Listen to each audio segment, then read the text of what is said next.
When I was 10, my life changed in ways I could never have imagined. My father inherited an old house in remote New South Wales from a distant relative we barely knew. He thought it would be an idyllic place to raise a family, away from the hustle and bustle of city life. Little did he know what awaited us. The house was nestled in the middle of nowhere, surrounded by dense bushland. It was the perfect picture of tranquility, at least during the day. The house itself had an eerie, antiquated charm, with creaking floorboards and dimly lit hallways that seemed to stretch on forever. My family consisted of my father, my mother, my older sister Lucy, and me. We moved in with excitement and a sense of adventure, unaware of the horrors that would soon unfold. The first few nights were pretty uneventful. My father busied himself with repairs, my mother unpacked, and Lucy and I explored the property. On the fourth night, I had my first encounter. I was in my room, reading a book, when I felt a sudden chill. The room seemed darker than usual, and I had the unmistakable feeling of being watched. I looked up, and there, peering around the corner of the door frame, was a figure. It was barely visible, like a shadow, but I could make out the shape of a head and shoulders. I froze, my heart pounding in my chest, and the figure remained there for a few agonizing moments before disappearing. I convinced myself that it was just my imagination, despite the creeping fear that settled in my bones. Weeks passed and odd things continued to happen, mostly to me. My toys would be moved around and my bed would occasionally shake in the middle of the night. I told my parents, but they dismissed it as nightmares or childish imagination. One night I woke up to a whispering voice hissing my name. I sat up, drenched in sweat, and saw the same figure from before, now at the foot of my bed. It was closer and clearer. It had no features, just an inky blackness. I screamed and my mother rushed in, and the figure vanished the moment she opened the door, leaving her to comfort me and dismiss it as a bad dream. It wasn't until Lucy had her own experience that my parents began to take things seriously. She came to me one morning, pale and shaken, saying that she'd seen a woman in old-fashioned clothes standing at the foot of her bed, staring at her with hollow eyes.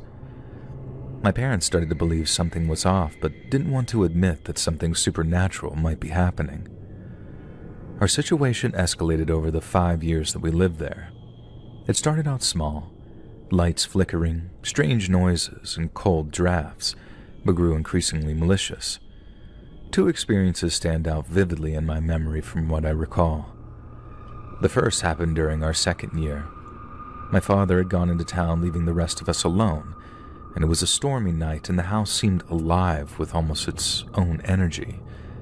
Lucy and I were in the living room trying to watch TV despite the frequent power flickers, and suddenly, the room went ice cold and the TV turned off entirely. In the next moment, the corner of the room darkened and we both saw it. An unmistakable figure peering out from the shadows, its eyes reflecting the dim light. It slowly moved closer and we could make out the shape of its mouth, twisted into a very cruel smile. Lucy grabbed my hand and we bolted upstairs to my parents' room, locking the door behind us. My mother tried to calm us down, but she too felt the coldness and unease that permeated the house. Another terrifying event occurred in our fourth year. My father had become more open to the idea that something was clearly wrong. He brought in a local priest to bless the house after numerous pleas from my mother, and that night, after the blessing, I was in the kitchen getting a drink of water when I felt a presence behind me. I turned and saw the same figure that had haunted me for years, now clearer than ever. It was a man, gaunt and hollow-eyed, with one side of his face hideously scarred. He stood at the entrance of the kitchen, blocking my exit, and I was paralyzed with fear. He began to move towards me, slowly, deliberately, and every step he took seemed to drain the warmth from the room. I fell to the floor, unable to move, only managing to scream when he was inches away. My father burst in and the figure vanished, leaving the air thick with dread. The priest's blessing had stirred whatever malevolence resided there. In our final year, things became unbearable. The entire family started hearing voices, footsteps, and seeing the figure, now bolder and more frequent in its appearances. It seemed to thrive on our fear, growing stronger and more aggressive. Doors would slam, objects would fly across the room, and we all felt watched all the time. And we decided enough was enough. One evening, as we packed our things to leave, the activity reached a fever pitch. The house shook, the temperature dropped to freezing, and all of us saw shadows darting around. It seemed the entity didn't want us to go, but we were very resolute in our decision. We moved out the next day, leaving behind that cursed house and never looking back. Later on, we learned that the house had a very dark history. The man who built it in the 1800s was rumored to have gone mad and taken the lives of his family. His spirit, along with others, was said to haunt the property, reliving their final moments in a twisted loop of torment. Living in that house changed us all. We never spoke of it much after we left, but the memories lingered. And even now, years later, sometimes I wake up in the dead of night, half expecting to see a face peering around the corner, watching and waiting.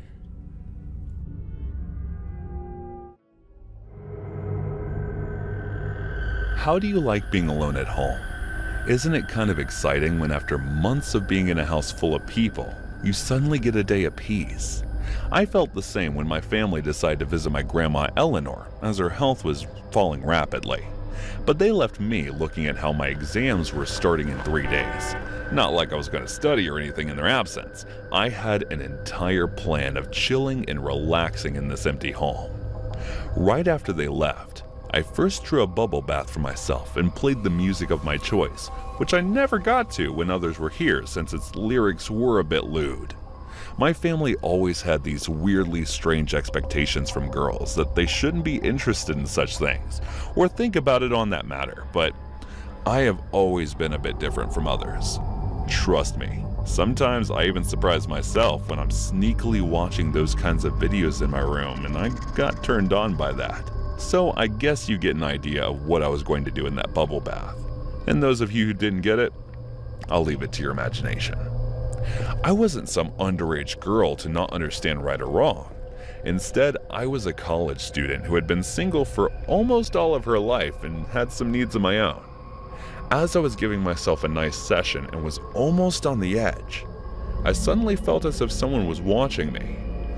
I turned around to see no one was there, and I knew no one could be home because literally everyone was on the flight. It was strange. I don't believe anyone knew the passcode for the house.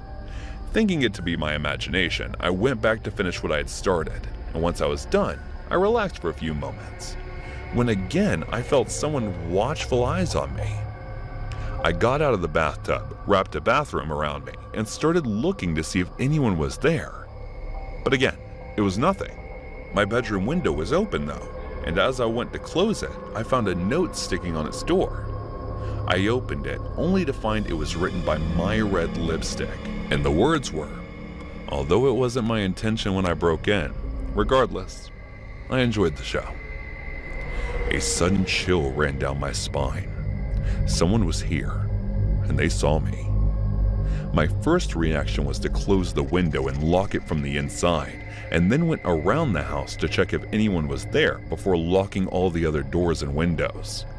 Luckily, nothing else happened that day. But the next morning, I woke up from my doorbell, which was continuously ringing for the past 5 minutes. Whoever it was had no patience to the point where it was annoying me. So I quickly put on my shorts and t-shirt and headed downstairs to see which maniac was ringing the doorbell. I opened the door, but there was no one. Instead, there was a package lying on the floor, so I picked it up and went back inside. There was an address written over there, neither sender's nor mine, so I figured whoever it was must have left it on the door and run off. There was a weirdly slutty outfit in there when I opened the package with a note. For tonight, do it in this, baby. My hands started trembling and I dropped them on the floor. I had gotten a stalker who was creeping the hell out of me. This seemed pretty dangerous with me being alone at home, and considering how my family wasn't going to come back for another week, I had to somehow deal with it on my own. But unexpectedly, nothing out of the ordinary happened for the night, despite me being fretful, till I fell asleep. I was awakened by the feeling of being touched by someone. When I woke up, I saw a boy wearing a mask. The reason I said it was a boy was because I could tell by looking at his physique that he was around 15 or 16 in his teenage years. But despite being a 22-year-old woman, I was still terrified by the look in his eyes, and the fact that he had broken into not just my house, but my room as well. Something about him was sparkling through his eyes as if he was saying he would kill me if I scream or make a noise.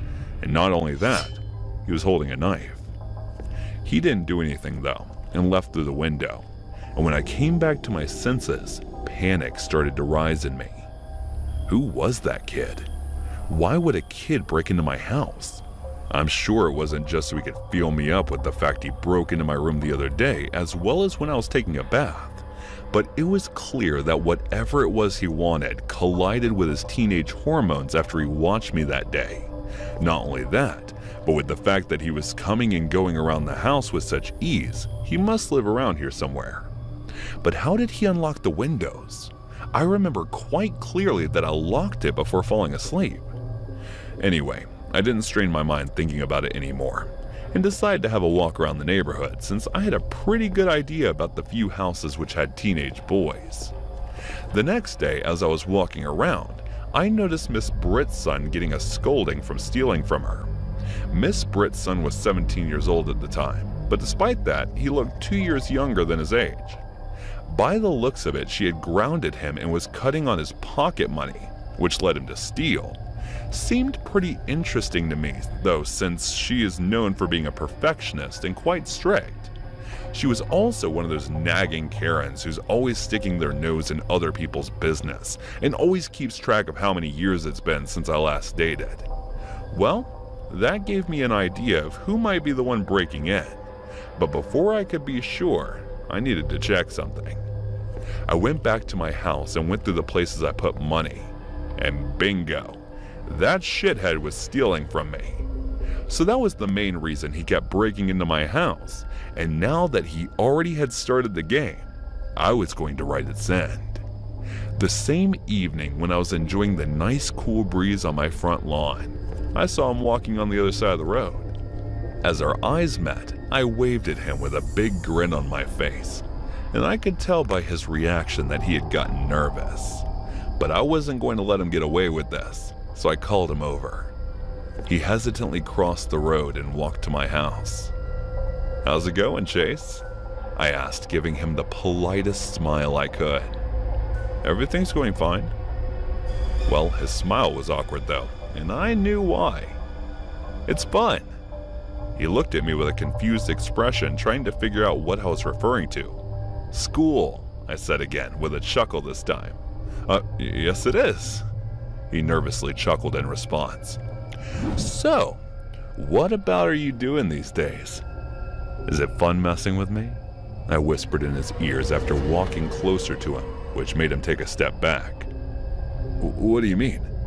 He looked around to check if anyone was watching, which was kind of funny to look at. "Oh, you know exactly what I mean. And if you want to hide our little stalking and stealing a secret from your parents, you would be helping me with my needs.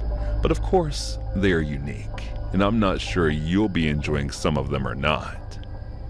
I gave an evil grin as I said that. He nodded nervously in response, and then I let him go after instructing him to come into my bedroom later tonight, just the way he had been for the past 2 days. I think I'll be closing his mother's mouth pretty soon after this.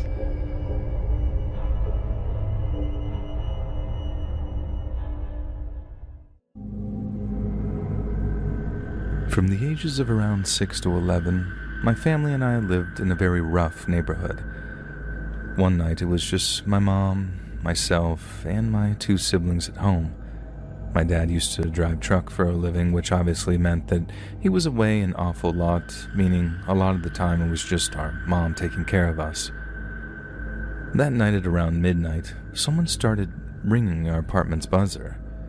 My mom woke up and went to the little intercom to ask who it was, and no one answered. She thought that maybe it was some kids playing ding-dong ditch or something juvenile like that, so instead of being scared, she was just annoyed as she went back to bed. But then about 30 minutes later, someone starts buzzing for a second time. Mom gets up again and peers through the side window to see if she can spot anyone out there, but she can't see a single living soul, and that's when she started to freak out. She goes back to the room and grabs my dad's gun, and then sits in the living room in the dark just waiting for someone to try and break in. After God knows how long, there was another buzz. This time, Mom said she very calmly explained that if they carried on harassing us, she was going to call the cops, and if they tried to break in, she would shoot them. Again, there was no response, so she went back to the window to see if she could spot anyone, and that time, she did. She said that there were 3 guys out there, faces covered, all looking up at the window, all looking right at her. Mom said she rushed to call the cops, all the while me and my 2 siblings were asleep in our bedroom. No one tried to break in right away, but my mom had to wait for an hour for the cops to finally show up, and when they did, they buzzed our buzzer, causing her to freak out one more time, thinking that the masked men were outside again. Thankfully, it was the cops, and she invited them up to do a quick look and around the outside of the apartment building to make sure no one was hanging around. After their search, they tell my mom that they had found a piece of barbed wire about 4 feet long next to the front door and asked if it belonged to my mom. She said that it wasn't hers and asked why. The cop then told her that there was a chance that it belonged to whoever was knocking at the door. Mom asked if they thought the people were planning on using it, and although they assured her that there was no way of knowing that, she's convinced to this day that they were planning on torturing us. However, what the cops did confirm is that she was very smart not to open the door to see who was there, otherwise it could have cost her her life. They also said that they'd patrol the neighborhood until morning and do a thorough investigation once there was daylight. And later on that morning, once my siblings and I were at school, they called back to talk to her about something. They said that when they were searching around the house, they found footprints leading around to the back of the home, leading up to my bedroom window. You see, our apartment was on the 2nd floor, so scarily accessible to anyone with a fairly long ladder. They also found nicks in the window sill where the person, or persons, were trying to pry open the window to break in, but failed. My mom always suspected that one of our neighbors had been involved, because he would always stare very creepily at my mom whenever they crossed paths. He also knew when my dad wasn't home, since he knows what vehicle he drives. Mom said that was the final straw of wanting to get the hell out of that place, and as soon as my dad came home, she gave him a very strong ultimatum: find us someplace else to live, or she was leaving him and taking us kids with her. And so within 6 months we were living somewhere else, and I celebrated my 12th birthday someplace where she actually felt safe, and not in a neighborhood where she felt like she needed to sleep with one eye open.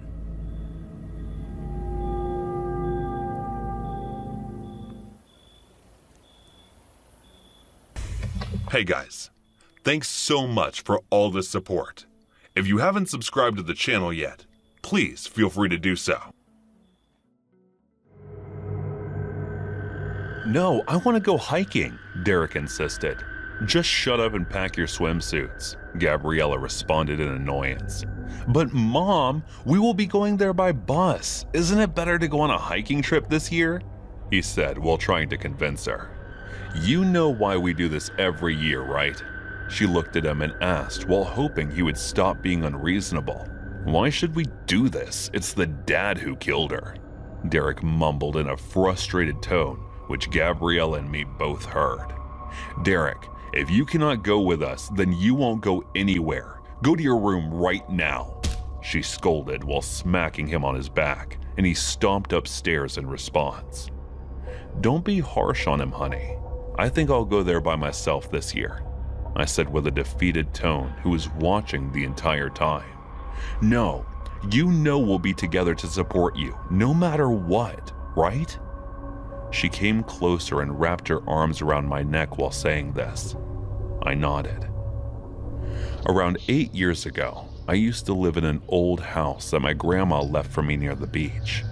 The house was pretty old, and it needed regular maintenance, so I was doing just that. One day, I woke up in the middle of the night and I could not sleep after that, so I decided to take a walk and get some fresh air. I drank some water, grabbed my jacket, and went outside the house. As I was walking, I went near the beach.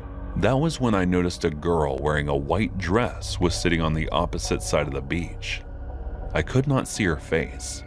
All I could notice was her long black hair, along with the white dress that she was wearing. Water was washing off her feet and half of her body seemed wet.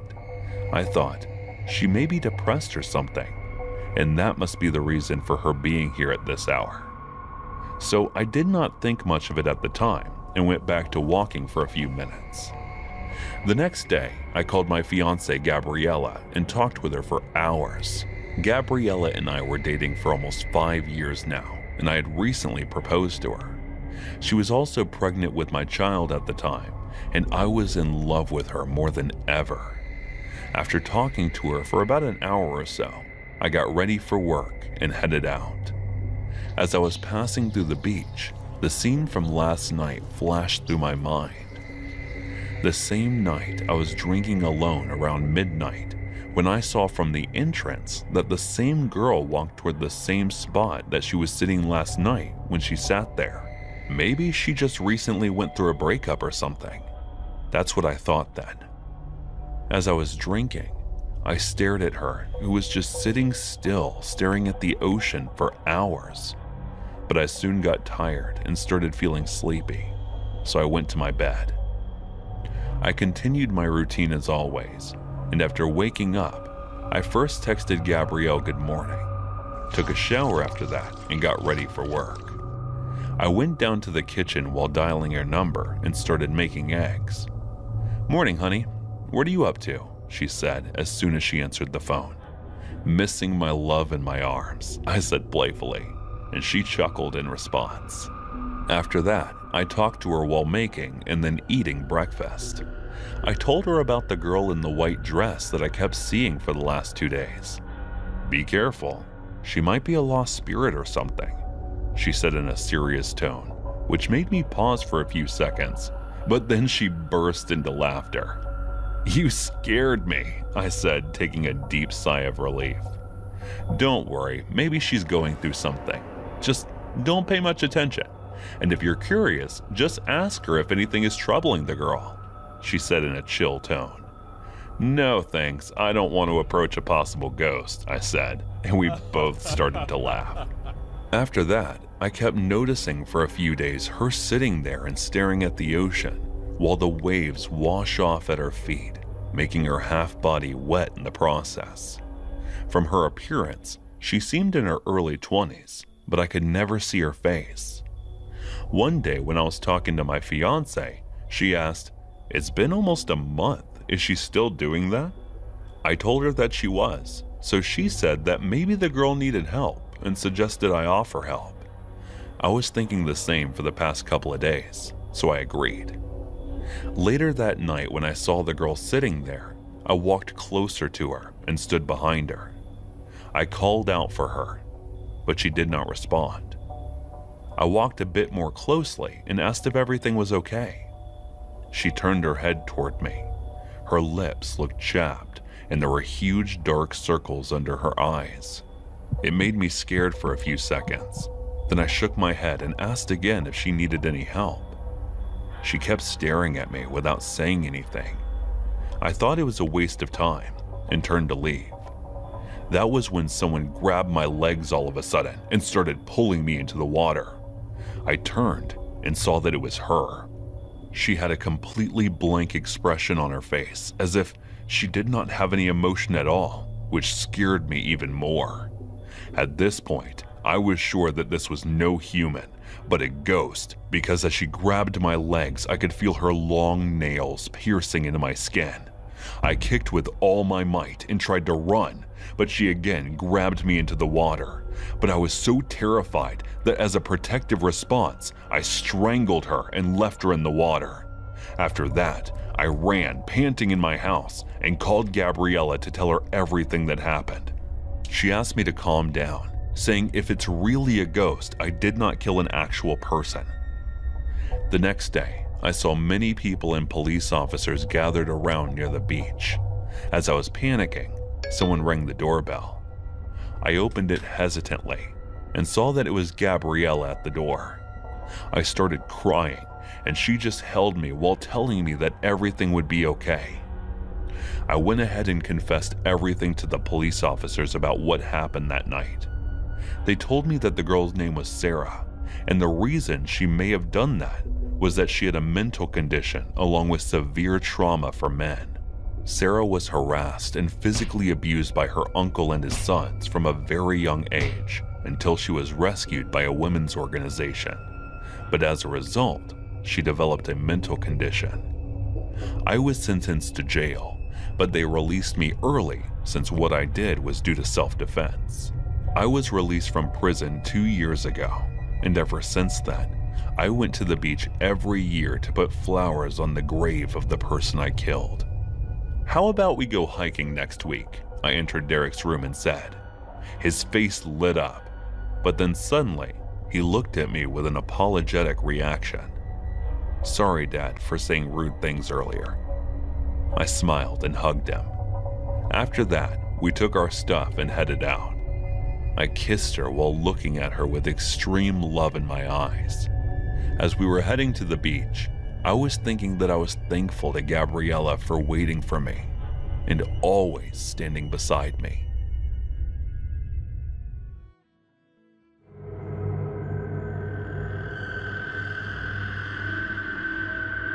No one knew where it came from.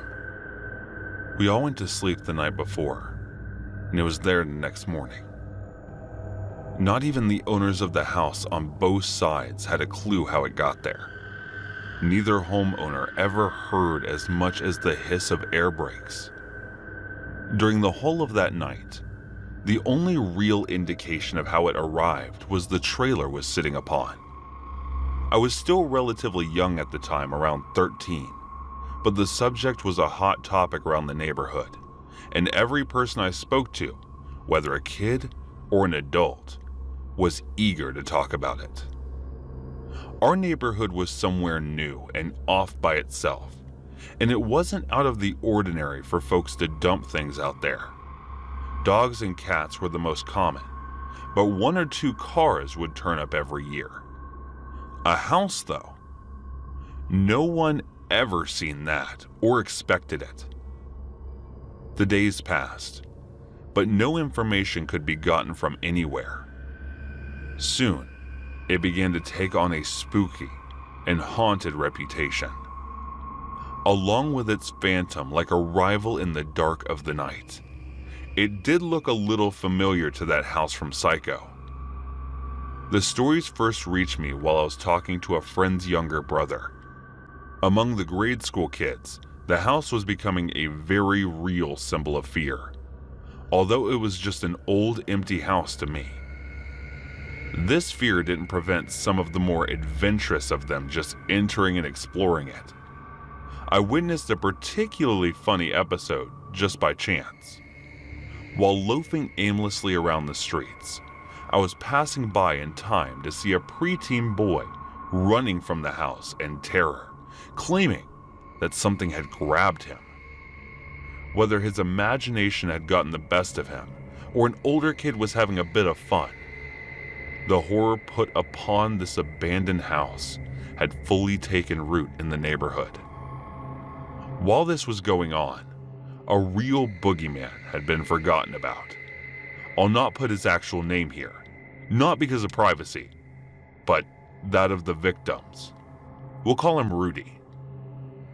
Rudy had grown up in the neighborhood, and until he was arrested, was well liked by a lot of the parents, had voiced their fears early on because of his habit of hanging around younger boys. When he was released from jail, he was allowed to move in with his folks. Anyone who wasn't aware of his proclivities beforehand knew now every parent in the neighborhood watched him closely. But when the ghost house popped up, people's focus is shifted. A few of us teenagers were riding our bikes around the neighborhood. The father of a boy we'll call Bill was looking for a son. I overheard him speaking to a young kid close by, asking if he had seen him. Nonchalantly, the boy said that he had seen Bill going into that ghost house with Rudy just a few minutes prior. And this got my full attention. The shock of the father's face is still crystal clear in my mind. I turned around and watched the father run full speed into the house. Most of us there stood transfixed as we saw Bill's dad disappear inside. Things were quiet for about the first 30 seconds. Then, all of a sudden, a loud ruckus broke out, followed by Rudy flying out of the doorway and onto the ground below. Billy's dad was close behind. He leapt onto Rudy, throwing fists as he landed. Bill came out a few seconds later crying for his dad to stop. His dad ignored him, standing up and kicking Rudy to the ground over and over. Rudy eventually got to his feet and ran for home. Billy and his dad were right behind him. I continued to watch until they disappeared from my sight. Billy and Rudy would both claim later on that nothing had happened between them. Either way, Billy's dad had the support of most of the community, and Rudy declined to press charges on him. Rudy would eventually move away and out of the minds of most of us, until he was arrested 3 years later for abducting and killing 2 boys near his new home. Only then did we realize how lucky Bill had been. That night, as I'd fallen asleep, I remember wondering what was going to happen to Rudy and Bill's dad. When I woke up, things were normal for a summer morning. Around 9, I was making a bowl of cereal when I got a phone call. It was a friend of mine, and he was short of breath and excited. The ghost house. It's gone, man. I hung up and hopped on my bike. When I arrived at the end of the streets, I looked down and saw the empty lot as it used to be. I rode down to it, and a small group were gathering, talking to the neighbors. It was much the same as the morning when it appeared. They hadn't heard or seen anything strange. It seemed to leave just as silently as it had arrived. To this day, I haven't met a soul who knows anything about that house. Sometimes I think I dreamt the whole thing up. But then I speak to an old friend from the neighborhood, and my memories are confirmed. Of course, I don't believe it was haunted or anything like that, but I know for sure that something was wrong about it. And I pray that I never see it again.